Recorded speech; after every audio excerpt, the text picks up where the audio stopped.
Ahang angas. Ahang gwapo. Ahastig. Ganyan mailalarawan ni Mike si Roadster, ang kanyang customized car. Siya raw mismo ang gumawa nito, mula sa disenyo hanggang sa pagbuo. Nakakaloka, Sir Mike, kasi ito, alam mo yun, parang mga sinasakyan ng mga princess, prince, mga gano'n kay Santo Papa, mga gano'n.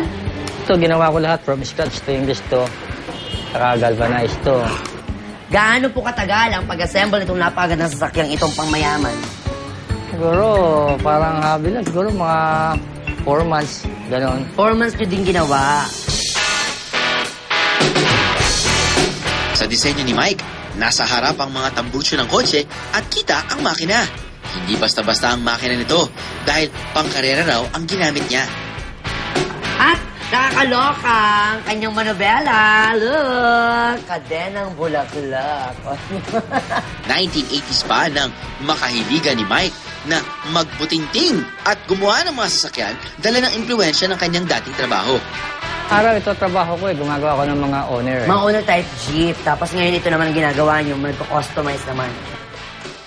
Gawa sa lightweight material, gaya ng aluminum at stainless steel ang mga sasakyan. Tulad ng owner type jeep nito. Ano ba? Ready ka na ba for a road trip? Hello! We're riding the rooster car of Mr. Mike. Let's go there. Let's go to the Bay Area. Bye! I love Los Angeles. Ay!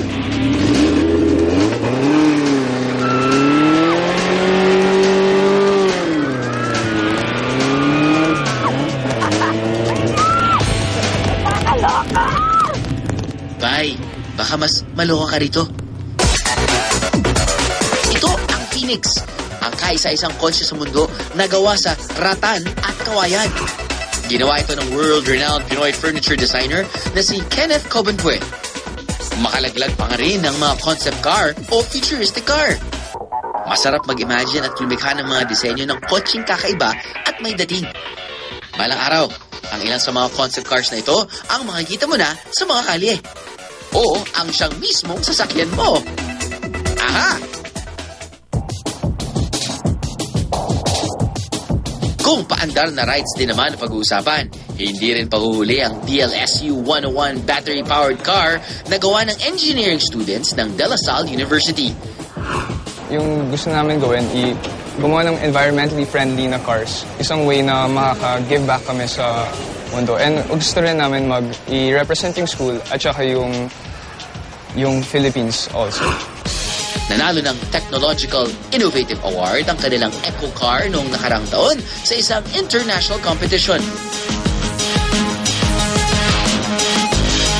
Kaya nito tumakbo sa loob ng 4 na oras sa maximum speed na 55 kilometers per hour.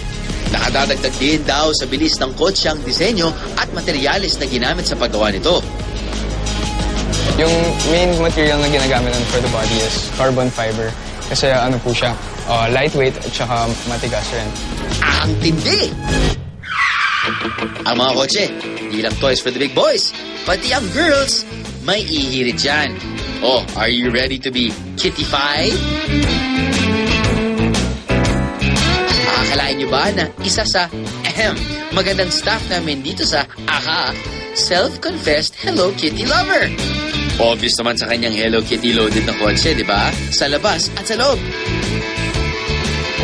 Yung car ko, kasi everyday mo ginagamit. So, everyday, mas may makaka-appreciate, mas may maaaliw na Hello Kitty fanatics. Nakakatuwa na rin. Nakakabata yung feeling. Lahat daw ng Hello Kitty items na rito, talagang galing Japan. Saucy, kaya all original mga kaha.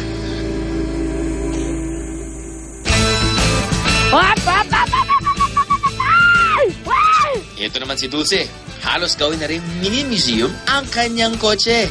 Tap. Ay, naku, hi! My God, ang ganda ng car niyo. Ano pangalan niyo, madam? Buser. Babaan mo na kayo dyan. Ipakilala niyo sa akin ang inyong car. Ano pangalan? Si Blue Mika. Blue Mika. Nako, labas! Anong influence ninyo? Anong inspiration niyo? Ba't pinalagyan niyo ng Hello Kitty? para maiba naman. Kasi usually yung Hello Kitty kasi pink eh. Hindi ako pink. mahilig sa pink.